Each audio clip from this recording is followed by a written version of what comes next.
네, 오늘 하나님께서 저와 여러분들에게 주시는 말씀 사무엘상 2장 22절에서 26절이죠. 성도는 주의 은혜를 구하며 형제를 사랑해야 합니다. 이런 제목으로 말씀 전할 때 우리 아버지의 사랑이 은혜가 함께하길 원합니다. 네. 지난주에 연세대학교 하공 생명 공학이라고 하는 그 부서에서 신기한 쌀을 개발을 해가지고 메터라는 국제 학술지에다가 이렇게 발표를 했는데요. 근데 이게 뭐냐면 쌀에다가 말이죠.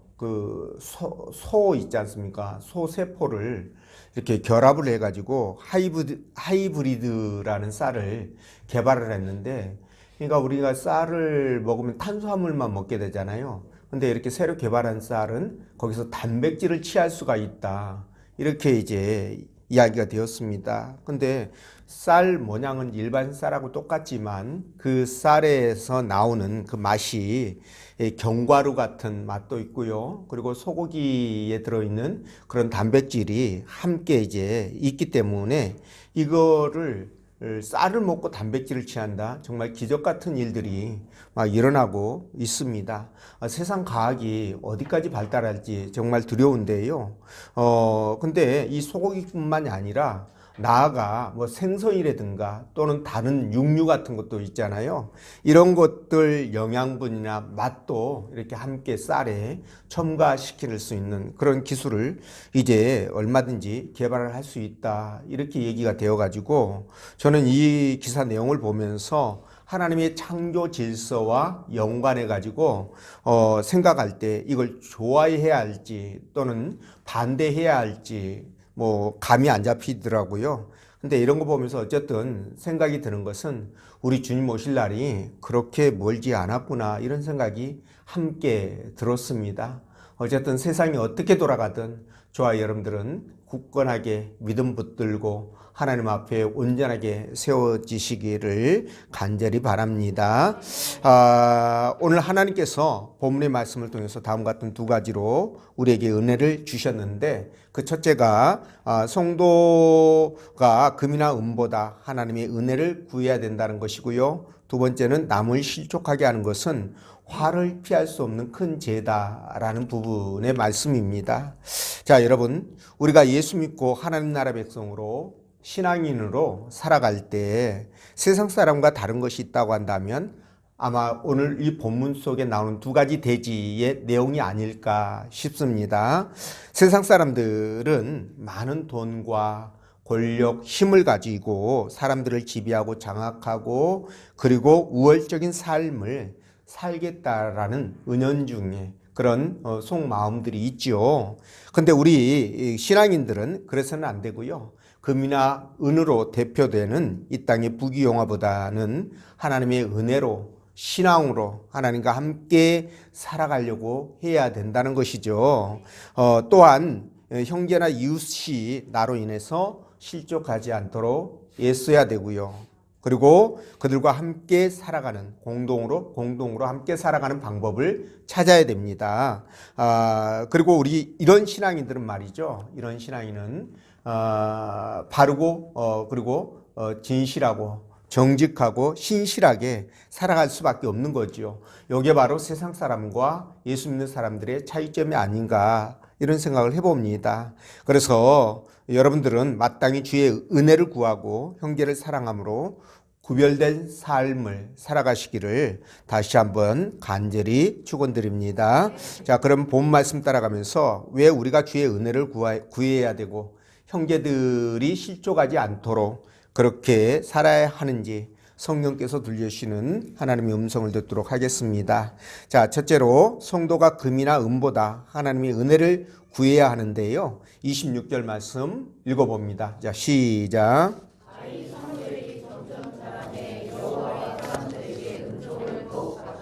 아멘. 자, 본문은 사무엘이 말이죠. 자라면서 여호와와 그리고 사람들에게 은총을 더욱 받았다 이렇게 말씀하시는데, 이 말씀을 보면 꼭 그 누가복음 2장 52절에 나오는 예수님의 어린 시절과 비슷하다라는 생각이 듭니다. 거기 보면 예수는 지혜와 키가 자라가며 하나님과 사람에게 더욱 사랑스러워 가시더라 이렇게 말씀하시거든요.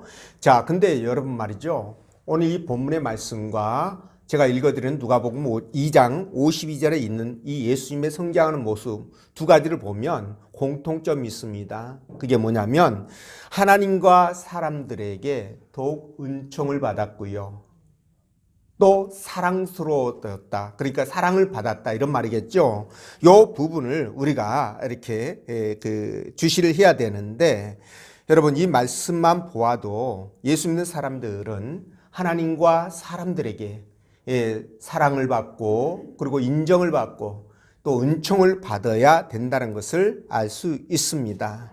그러니까 다시 말씀드리면 우리 예수 믿는 사람들은요, 신앙인들은 하나님에게만 인정받아서도 안 되고 또 사람들에게만 인정받아서도 안 된다는 거예요. 하나님과 사람들에게 공히 인정받고 사랑을 받아야 된다, 이런 말씀이 되겠죠. 그렇죠? 왜 그러냐면 만약에 하나님께는 인정을 받고 사랑을 받는데 사람에게는 받지 못한다 라고 한다면 그 신앙은 에골수적인 그런 신앙일 가능성이 있잖아요. 반대로 하나님에게는 인정받지 못하는데 사람들에게는 인정받는다, 그러면 이 신앙은 절발의 신앙이 될 수도 있겠다라는 생각이 들어서 그런 말씀을 드리는 거예요. 그러니까 하나님과 사람에게 똑같이 은총을 받고 사랑을 받는 것, 이것이 정상적인 진짜 신앙이다 이런 말씀을 드리는데요. 자, 오늘 본문 속에 나오는 엘리 대제사장의 두 아들이었던 홈리와 비누아스 있죠. 이 사람들은 하나님에게는 물론이거니와 사람에게도 인정받지 못하고 그리고 은총을 받지 못하는 그런 불쌍하고 불행한 신앙인의 표본이 되었다라는 것을 알 수 있는데요. 자, 이들은 하나님께 드리는 제물을 중간에 가로채죠. 그리고 회막문에서 수종드는 여인과 동침을 하는 등 완전히 하나님을 무시하고 조롱하는 그런 짓거리들을 서슴없이 저질렀다라는 겁니다. 근데 말이죠, 이들이 왜 이렇게 하나님 앞에 정말 망나니 같은 이런 짓들을 했을까라는 건데, 그 이유는 간단합니다. 왜 그러냐면 이들은 말이죠, 하나님 성전에서 하나님을 섬기는 그런 신앙인이면서도 삶의 목적이나 추구하는 바가 신앙인의 모습이 아니라 이 세상 사람과 너무나도 흡사하고, 아니 오히려 그들보다도 더 세속적이고 또 물질 문명에 찌들어 있어서 그걸 추구하는 삶을 살았기 때문이라고 말씀을 드릴 수 있을 것 같습니다. 자, 여러분, 하나님을 섬기는 신앙인은요, 해서는 안 되는 일들이 있고요, 하지 않으면 안 될 일들이 있습니다.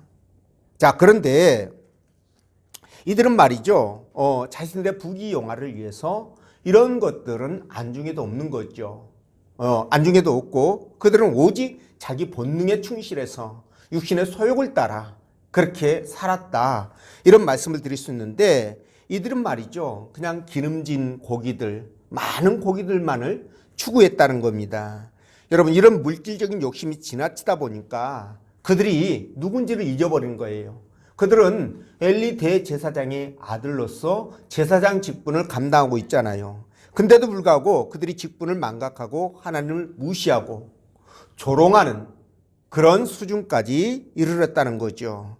그러다 보니까 결국 하나님의 저주로 그들이 죽임을 당하게 되는데, 자, 이들은 여호와 신앙에는 전혀 관심이 없고요, 오직 이 땅에서 잘 먹고 잘 살고 잘 되고 성공하고, 그죠? 부귀영화를 누리는 것, 이것에만 온 힘을 쏟았다라는 겁니다. 자, 근데 말이죠, 여러분, 이들이 왜 이렇게 살아계신 하나님을 조롱하고 무시하는 이런 그런 상황까지 이르게 되었을까라는 거예요. 만약 말입니다, 만약에 이들이 폐악을 저질 때마다 하나님께서 즉각적으로 반응해 가지고 하나님의 제물에 손을 대면 손이 굳어버리거나, 그죠? 먹을 때 입이 삐뚤어지거나, 그죠? 예, 그리고, 그 성적인 기능이 마비되거나 막 이래버렸다면 어떻게 될까요? 그냥 겁나가지고, 아, 하나님 계시구나. 내가 이래서는 절대 안 되겠구나. 이렇게 해가지고 어떻게 될까요? 죄를 절대 짓지 않겠죠. 그다음부터는 전혀 그런 나쁜 짓을 하지 않을 것입니다. 그런데 그들이 그런 죄를 저질렀다는 것은, 계속적으로 저질렀다는 것은 하나님이 그들의 죄를 보면서 어떻게 했다라는 거예요? 방관하셨다라는 것을 우리가 알 수 있습니다. 그런데 이런 하나님의 방관은요, 그때나 지금이나 에덴 동산에서 아담에게 했던 그때나 똑같이 잠잠하신 것처럼 보인다는 거예요. 방관하는 것처럼 보인다는 겁니다. 자, 여러분, 이런 경우에 사람은 두 가지 반응을 보이죠. 하나님이 살아계셔서 막 직접적으로 막 반응을 하시면 전혀 그럴 이유가 없는데, 이렇게 잠잠하게 하나님이 방관하시는 것처럼 보이기 때문에 이럴 때는 사람들이 두 가지 반응을 보는데, 첫 번째 반응이 무엇이냐? 바로 오늘 엘리의 두 아들처럼 말이죠. 아, 하나님이 안 계시는가 보다. 그죠? 예, 하나님이 안 계시는가 보다. 하나님은 없어. 사람들이 괜히 다른 목적이 있어가지고 하나님 계신다고 사기치면서 돈고도 드리고 사람들을 현혹하고 그런 거야. 뭐 이렇게 생각하면서 멋대로 하다가 그냥 세상으로 돌아가는 경우들 있을 거 아니겠어요. 그렇죠? 이런 케이스가 하나 있을 것이고, 또 한 경우는 하나님이 잠잠하신다 할지라도 하나님은 살아계셔서 지금 우리 눈에 보이지 않지만, 내 눈에 보이지 않지만 역사하시고 나와 함께 하신다. 그렇기 때문에 나는 어떤 경우에서도 내 믿음을 잃지 않고 하나님을 섬기면서 그렇게 살아가겠다라고 생각하는 두 부류가 있을 거예요. 네, 그렇기 때문에 하나님이 내 기도에 응답이 없다 할지라도, 정말 그분이 잠잠하시고 아무 반응이 없는 것처럼 보인다 할지라도, 이럴 때일수록 뭐가 더 필요하다? 믿음이 필요하다. 이렇게 말씀을 드릴 수 있습니다. 자, 그런데 하나님이 엘리의 이 두 아들의 심한 피악질에도 반응하지 않으신 이유가 무엇일까? 이 부분에 대해서 세 가지로 생각해 볼 수가 있어요.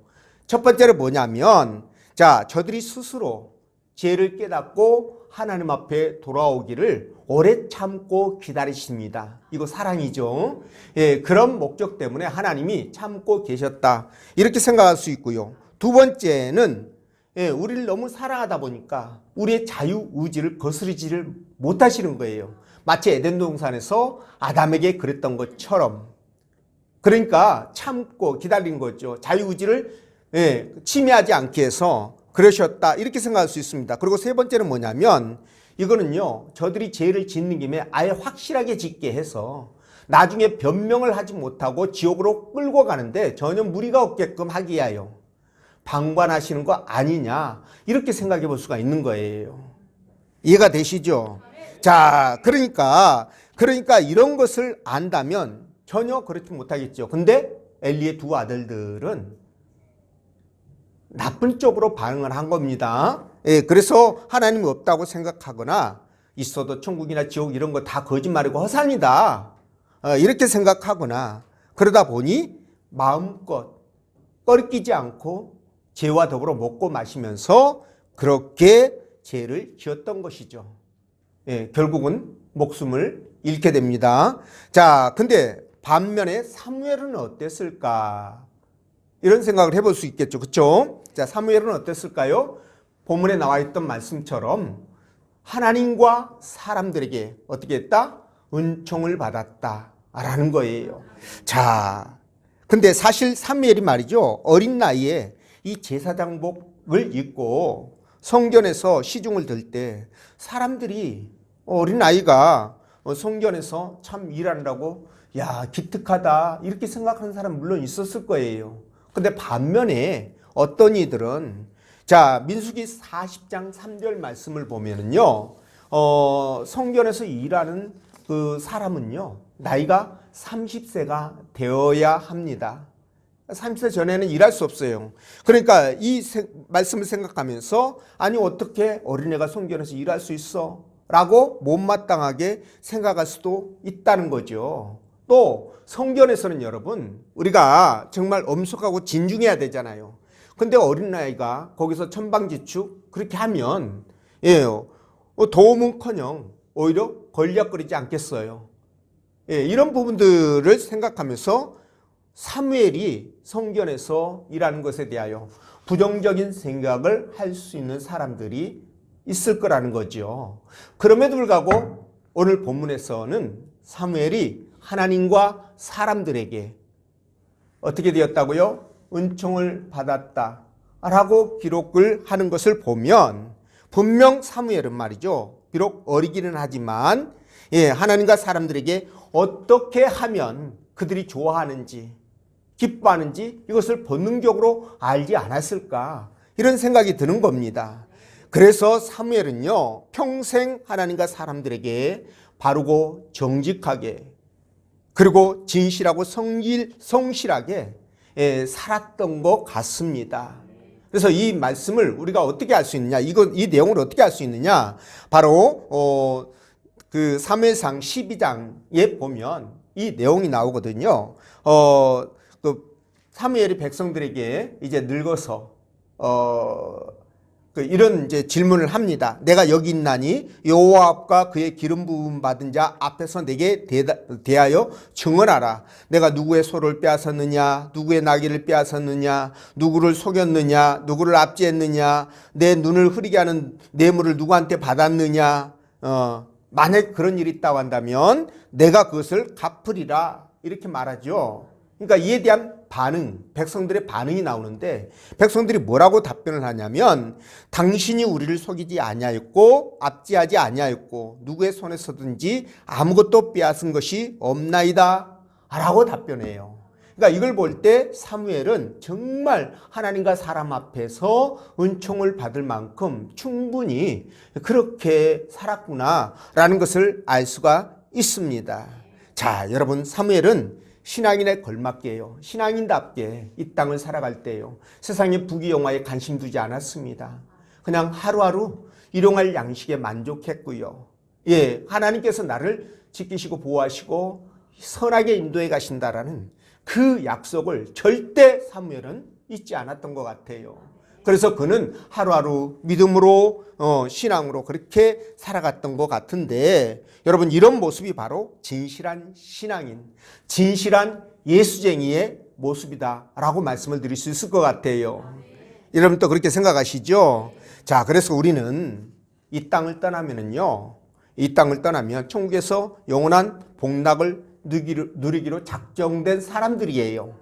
그러니까 굳이 이 세상에 있는 것들에 연연해서 그것을 취하기 위해서 아기다툼하면서 형제에게 상처를 주고 아픔을 주고 뒤통수 치고 그럴 이유가 전혀 없다는 겁니다. 아니 여러분 아무리 많이 가졌어도요 20세부터 계산하고 한다 하더라도 여러분 80세 넘으면은 그 돈 아무리 많아도 그거 쓸 수 있습니까? 못 써요. 그러니까 끽해봐야 60년입니다. 그것도 건강한다는 보장하에 그러는 거예요. 근데 건강하지 못하면 이것 또한 누리지 못하지 않습니까? 그런데도 불구하고 이 땅에 있는 즐거움과 쾌락을 위해서 천국을 포기하는 사람들이, 기꺼이 천국을 포기하는 사람들이 있는데요. 정말 이걸 보면 세상에 이런 천치바보가 어디 있을까 싶을 생각이 들거든요.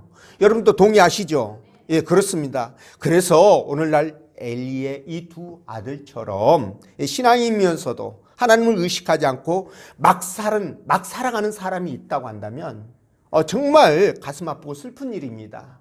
여러분 주변에서도 이런 사람 보면 어떻게 해야 될까요? 잘 돌봐줘야 됩니다. 예, 잘 돌봐줘야 돼요. 아니 세상 사람들이야 어차피 지옥 가는 인생이니까 어떻게 살든 뭐 상관없어요. 그러나 우리는 달라야 합니다. 그렇지 않습니까? 네, 세상 사람들처럼 하나님까지 포기하면서 이 땅의 부귀영화를, 권력을, 힘을 얻기 위해서 그렇게 살아서는 안 된다는 거예요.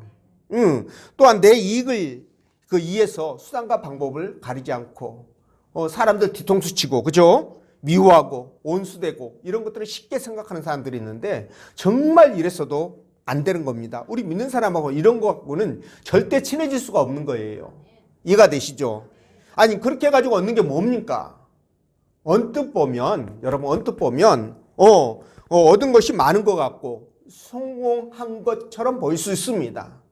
그러나 여러분 거기에서 여러분 정말 하나님의 은혜를 잃어버리고 그죠? 하나님을 잃어버리고 사람들과의 관계가 망가진다면 과연 여러분 이게 얻은 거라고 생각할 수 있을까요? 이거 다 잃은 겁니다, 여러분. 하나님 앞에 인정받지 못하고 구원받지 못한 것은 전부 다 잃어버린 거예요. 그렇기 때문에 진정으로 지혜로운 사람은요, 이 땅의 성공이나 재물보다는 하나님과의 관계에서 은총을 받고 사랑을 받고 사람들에게 인정을 받고 이런 부분들에 더 신경을 쓰고 관심을 갖는 것이에요. 이해가 되시죠? 예, 그래서 삶의 우선순위가 신앙이고 그리고 사람인 사람이 올바른 신앙인인 겁니다. 이해가 되시죠? 예, 그래서 우리는 그렇게 살아야 돼요. 이런 사람들은 겸손하죠. 정말 신실하고 진실하고요, 올바르고 이런 모습일 수밖에 없습니다. 그런데 하나님도요, 이런 사람들을 어떻게 합니까? 더 챙기시고 그들에게 복을 주시기 위해서 하나님께서 애쓰신다는 겁니다. 그래서 잠언 22장 2절 보면 많은 재물보다 명예를 택할 것이요 은이나 금보다 은총을 더욱 택할 것이라 이렇게 말씀해요. 그러니까 하나님께 인정받고 확실하게 그 눈도장을 찍는다면 하나님께서 그렇죠, 나머지 것들은 그냥 부수적으로 따라오는 것이다 라고 생각하시라는 겁니다. 그러니까 여러분들 이런 말이 있잖아요. 돈을 보고 따라가면 돈이 저만치 간다. 그죠? 내가 저기 돈이 있어. 그냥 가서 잡으면 될 것 같아. 근데 거기에 쫓아가서 잡으려고 하면은 그만큼 더 멀리 또 도망간다는 거죠. 그러니까 돈을 보고 따라가면 그럴 수밖에 없는데 돈이 나를 따라오게 하는 방법이 있다는 거죠. 그게 뭐냐면 바로 하나님과의 관계를 원만하게 만드는 것. 하나님께 인정받는 거예요. 내가 하나님 앞에 돈을 아무리 하나님이 나에게 많이 쏟아 부으셔도 내가 그걸 선하게 관리할 수 있다는 확신만 드릴 수 있다면, 하나님께서 그런 확신을 가진다면 나머지 것은 이유가 안 되죠. 문제가 안 됩니다. 그냥 주시는 거 아니겠습니까? 그렇죠? 예, 그러니까 우리가 그런 삶을 살기 위해서 하나님 앞에 은총을 받아야 되고요, 예수님처럼 사랑을 받아야 된다는 거죠. 하나님과 사람들에게서. 그죠? 그런 여러분 되시기 바라고요. 자, 두 번째로 남을 실족하게 하면 화를 피할 수 없다. 이런 말씀인데 24절 25절 말씀 읽어봅니다. 시작.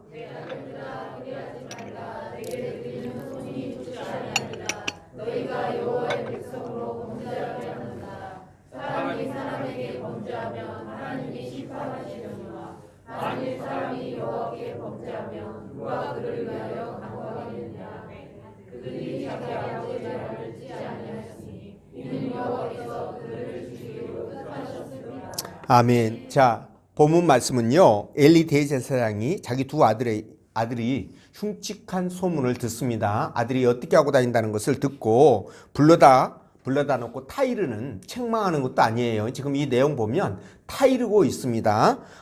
근데 특히 24절 후반부에 보면 너희가 여호와의 백성으로 범죄하게 하는도다 이렇게 말씀하시잖아요.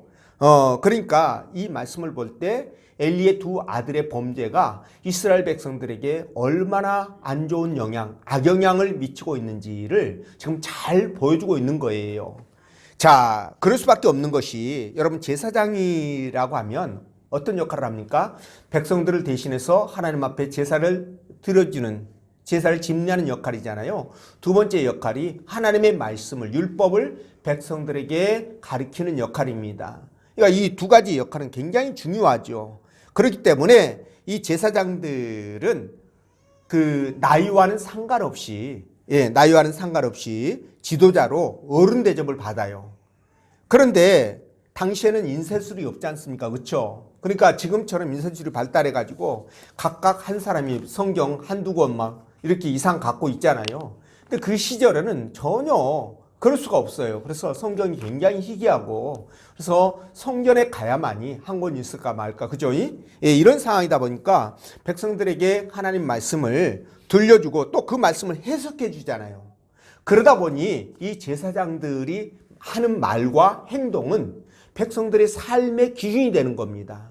백성들이 그러니까 제사장이 하는 얘기에 포커스를 맞추고 있는 거예요. 무슨 얘기를 하는지, 어떻게 말씀을 전하는지. 왜냐하면 그대로 살아가야 되니까. 근데 지금 뭡니까? 이 제사장이, 그것도 대제사장인 그 아들들이 지금 어떤 짓거리를 하고 있습니까? 흉측망측한 그런 일들을 지금 행하고 있다는 거예요. 그러니 여러분, 이 이스라엘 백성들이 그걸 보면서 어떤 생각을 했겠습니까? 아, 저렇게 해도 되는구나. 그죠?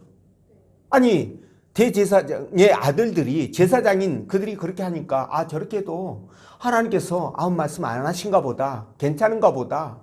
나도 그렇게 해야 되겠는데? 이런 생각이 들까요? 안 들까요? 듭니다. 들어요. 그러다 보니 어떻게 될 것 같아요? 결국은 백성들이 그런 일들을, 그런 짓거리들을 따라하게 되고, 그것들이 이제 만연해지게 되면 그것만 하는 게 아니라 그 이상의 것들, 수많은 것들을 가지쳐서 하게 된다는 거죠. 이렇게 되면 이스라엘 백성들의 신앙은 어떻게 됩니까? 점점 변질되고 타락해가지고 하나님을 무시하게 되고 또 이스라엘이 그래서 멸망의 길로 갔던 거예요.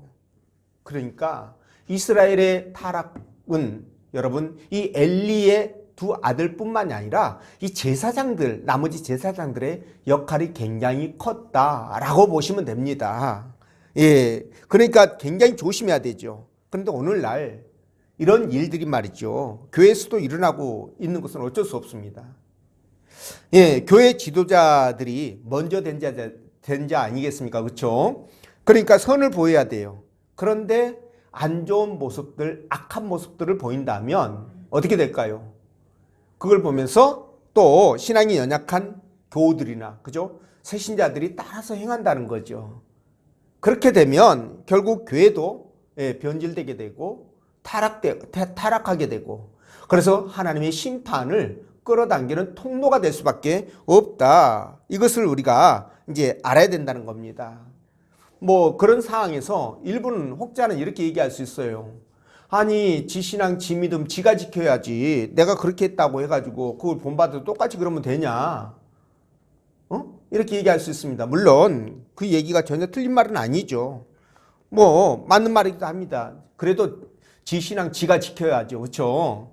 근데 믿음이 약한 형제나 새신자 같은 경우 영향을 받지 않을 수가 없습니다.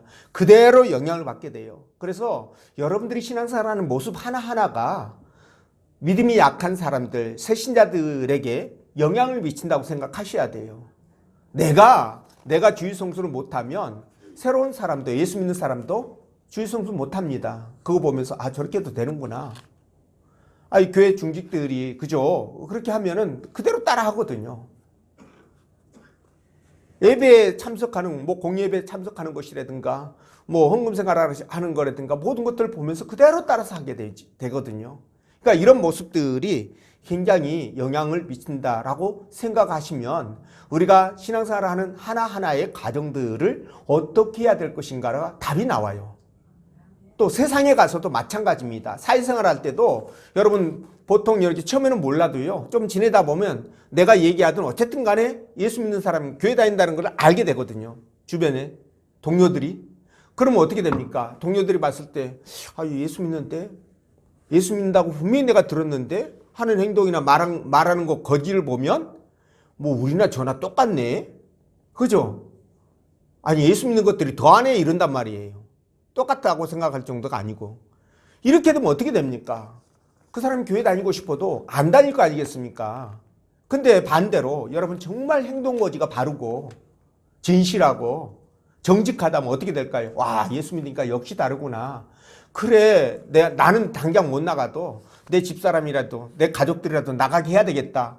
그러지 않겠어요, 여러분? 그러니까 이런 선한 영향력을 미쳐야 되는데 이렇게 악한 영향력을 미쳐버리게 되면 여러분 이것들이 굉장히 상당한 심각한 문제들을 만들어낸다라는 거예요.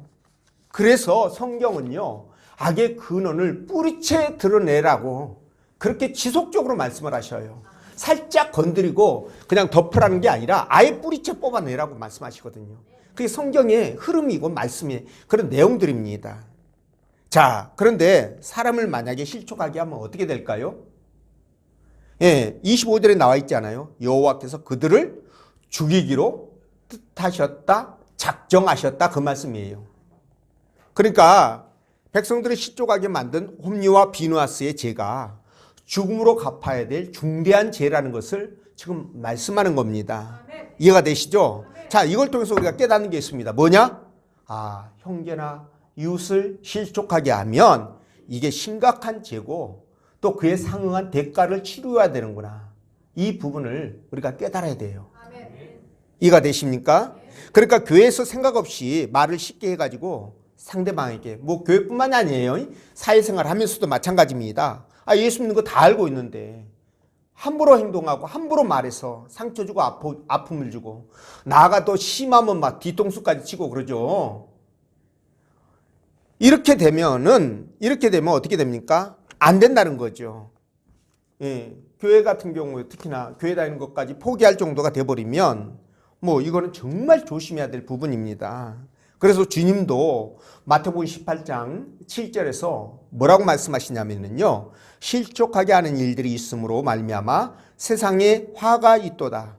실족하게 하는 일이 없을 수는 없으나, 그러니까 살다 보면 여러분 상대방하고 이렇게 뭐 싸울 수도 있고 다툴 수도 있잖아요. 그 사람이 상처받을 수도 있고 그렇습니다. 그래서 실족할 수도 있어요.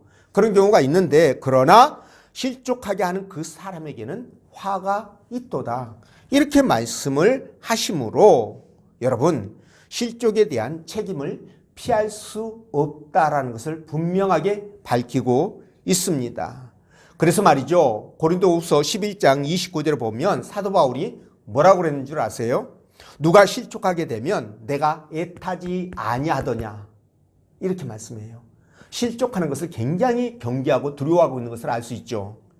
그리고 고린도전서 8장 13절에도 이렇게 말씀합니다. 그러므로 만일 음식인데 형제를 실족하게 한다면 나는 영원히 고기를 먹지 아니하여 내 형제를 실족하지 않게 하리라. 그러니까 내가 고기 먹는 것 때문에 내 형제가 실족한다면 나는 고기 안 먹겠다는 거예요. 영원히 채식하겠다는 거예요. 그만큼 뭡니까? 실족하는 것에 대하여 아르레기적인 반응을 보이고 있다는 것을 알 수가 있습니다. 굉장히 심각한 문제죠, 여러분. 예, 그렇습니다. 그래서 영혼을 실족하게 하는 것이 너무너무 심각한 문제라는 것을 우리가 깨닫게 되는데, 물론 이렇게 상대방이요, 대하거나 뭐 이렇게 하다 보면 상대방이 오해해가지고 저 혼자 삐지고 실족하고 이런 경우 있습니다. 뭐 이런 거야 뭐 어떻게 하겠습니까? 내 말을 오해해가지고 상대방이 그렇게 지가 막 그냥 막 감정이 격해가지고 또 심정이 안 좋은 사람들 있잖아요. 그렇죠? 좋은 말, 아무리 좋은 말을 해도 이렇게 받아들이는 사람이 분명히 있어요. 근데 그런 사람들이 실족하는 거예요. 뭐 어떻게 하겠습니까? 지가 막 그래서 그러는 걸, 나하고 상관없이. 뭐 근데 어쨌든 나로 인해서, 내 잘못으로 인해서 형제가 아파하고 상처를 입고 만약에 그렇게 한다면, 그래서 실족한다면 이 부분에 대해서는 책임을 져야 되기 때문에 우리 믿음의 사람들은 가능한 한 상대방에게 상처나 아픔을 주지 않도록 힘쓰고 애써야 돼요. 말도 직설적으로 하는 것보다 부드럽게 있잖아요. 그렇죠? 그렇게 해야 되고 상대방 입장을 배려해가면서 해야 됩니다. 이게 이제 기본이 되어 있어야 되겠죠. 그럼에도 말이죠. 살다 보면은 싸우기도 하고 그랬잖아요. 기분 나쁘기도 하고 감정을 상해서 싸우기도 하고 또 교회를 떠나서 실족할 수도 있고 막 그렇게 되는데, 어쨌든 제가 여러분들께 말씀드리고 싶은 것은 형제가 실족하는 것에 대하여 안일하게 생각하지 말라, 이 말씀이에요. 예, 만약 그렇게 되면 그 영혼에 대해서 책임을 져야 되기 때문에 그렇습니다. 에스겔서 3장 보면 전도에 관한 문제인데, 그 영혼을 구하지 못하면, 복음을 전하지 못해서 구하지 못하면 그 영혼의 핏값을 너에게 찾겠다라고 말씀하시잖아요. 이 내용과는 완전히 다르다고 할 수 없어요. 이 내용과 비슷한 겁니다. 실족하는 것은 영혼을 잃어버리는 거잖아요. 그러니까 그 영혼에 대한 핏값을 내가 너에게 찾겠다라는 것과 같은 말씀이잖아요. 이 동해보복법이라고 여러분들 말씀드렸죠. 모세 동해보복법. 그러니까 여러분들 만약 형제를 다치게 하면 다치게 한 것만큼 너에게 대가를 찾을 것이고, 만약에 실족해서 그 영혼을 죽이면 내가 그 죽이는 대가를 너에게 또 찾을 것이다라는 거죠. 그래서 말이죠. 누가복음 7장 2절에 뭐라고 말씀합니까? 17장 2절에 그가 이 작은 자 중에 하나를 실족하게 할진대 차라리 연자 맷돌이 그 목에 매어 바다에 던져지는 것이 나으리라. 죽는 게 낫다 이거예요. 지금 표현을 과하게 했지만 그만큼 지금 뭡니까? 실족에 대해서 하나님은 지금 뭐 경각심을 우리에게 갖도록 정말 강조하고 강조하시는 부분이에요. 우리 여러분 이런 문제 심각하게 생각해 보지 않았죠? 그냥 형제들과 쉽게 싸우고 다투고, 그죠? 아픔을 주고 상처를 주고, 이런 부분들을 우리가 그냥 너무나 안일하게 생각하게 되는데, 오늘 이 본문의 말씀을 생각한다면 절대 그래서는 안 된다는 거예요. 왜? 하나님께서 대가를 찾기 때문에 그렇습니다. 그러니까 여러분들이 어떻게 살아야 될 것인지 답이 나오잖아요. 가능한 한 여러분, 내 그 형제나 이웃에 대해서, 형제는 아는 사람이고요. 쉽게 말하면 이웃은 모르는 사람이다 이렇게 생각하시면 될 것 같아요. 형제나 이웃에 대해서 상처 주지 않도록, 실족하지 않도록 말도 좀 가려서 하시고요. 이쁜 말 쓰시고 감정 상하지 않도록 하는 기술도 좀 배우시고 그렇게 해서 하셨으면 좋겠어요. 물론 단도직입적으로 강하게 얘기해서 이렇게 바꿔야 되는 부분들도 없지 않아 있습니다. 그러나 그것이 실적으로 연결돼서는 안 되겠죠. 변명이 될 수 없기 때문에 그렇습니다. 오늘 사도 바울 보십시오. 내 형제가 내가 고기 먹는 것 때문에 실족한다면 내가 평생 안 먹겠다는 거예요. 여러분들에게 이런 마음이 있는지요? 내 형제가 만약에 나로 인해서 실족한다면 나는 평생 고기를 먹지 않겠어. 나는 평생 차를 안 타고 걸어 다니겠어. 이런 것들 말입니다. 그러니까 그런 마음들이 우리에게 있어져야 된다는 거죠. 그럴 때 여러분 얼마나 하나님이 감동하시고요. 사람들이 감동하겠습니까? 그러니까 하나님 앞에 은총을 받고 사람들에게 은총을 받을 수 없는 거예요. 받을 수밖에 없는 거예요. 하나님께 사랑을 받고 사람들에게 인정을 받을 수밖에 없는 겁니다. 이런 모습이 될 때 우리는 진정 신앙인이 되는 것이고요. 그리고 하나님 앞에 복된 삶을 살아갈 수 있는 겁니다. 여러분 이해되시죠? 그러니까 가능한 한 여러분들 그냥 손해보는 게 좋습니다. 뭐 큰 거 손해봐가지고 여러분 집이 날아가고, 그죠? 예, 땅이 날아가고 뭐 이 정도 되면 뭐 소송해서 괜찮습니다만은, 그렇지 않으면은 그게 크게 나에게 내 삶에 큰 영향이 없다고 한다면 그냥 손해보는 것도 괜찮겠다 싶어요.